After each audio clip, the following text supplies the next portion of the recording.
Good evening again. So this will be the second night of me pulling the car down just to start getting it ready for the conversion of the automatic transmission. And also while I'm there, I'll be changing out the fuse box from the underside location of the car to back into the inside the airbox. There's some spare room there, so I can put my new fuse box inside there. And there's also behind the intercooler, I have some wiring that I have to amend from the last time I did it. So I just need to access there, pull the front grille out. So also while I'm at it, I'm probably going to address the engine oil cooler location and just the hoses for that. So I will get into it and continue on.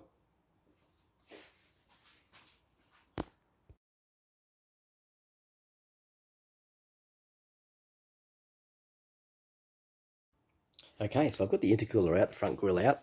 So now I can start looking over just the wiring I did last time to start just seeing the easiest or the best way to reconfigure it the way I want it.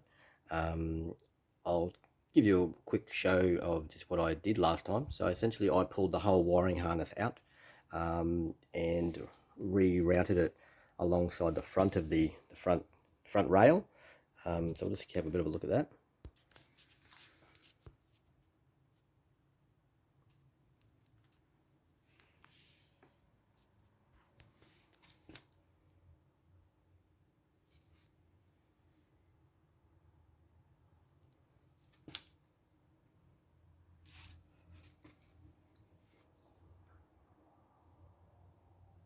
This is probably the corner. It starts to get quite messy where it's starting to go into the factory fuse box. So when I redo it, I should be able to neaten that up quite a lot and get rid of essentially pretty much all that, because the end goal is to mount my transmission cooler on behind this panel. I may have to cut that down a little bit to get a little bit more airflow through, but that's the goal. So I will, let's stop there. I'm going to start pulling out the shifter cables, start looking at the center console and the shifter itself, so I can start installing the factory VR4 shifter that I have. So I'm just going to put the factory shifter in like that, and I will be using the Forced Fout Smart 150, and also I have integrated into it, sort of hard to see at the moment, but I'll get some better images, of some Mitsubishi Outlander paddles. So let's see it from this angle. So I have tested it all. It all works because I have been working on the wiring harness of it for a little while.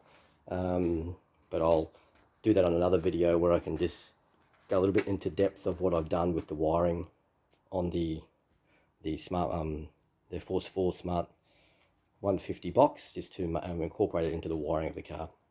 So now I'll continue with the cables in the center console.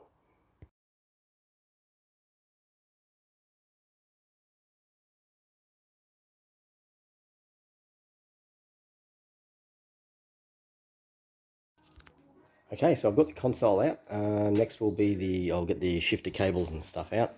And I thought I'd just show you. I'm not going to try and hide anything.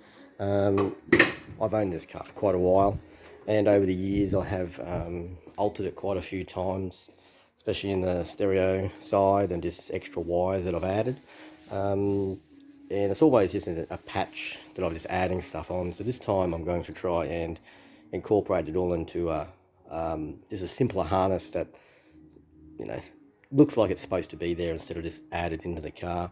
So I'll give you just a look at what it looks like now, then I have a reference to what it looks like after.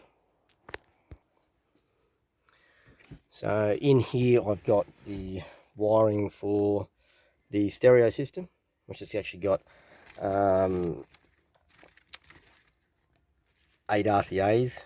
It's quite a high spec head unit, fully active crossovers, and it's all electronically crossovered through the head unit. I also added folding mirrors in it, so that harness is there also. It's also got a button for high-low boost, which I've added in. The car does have remote start. So back in the day when the older Viper systems never used to have a neutral safety for a manual, so you'd have to put something in there to make it not start in gear. So back then they had this neutral safety switch, which essentially is a device that has three positions: center, forward, and backwards.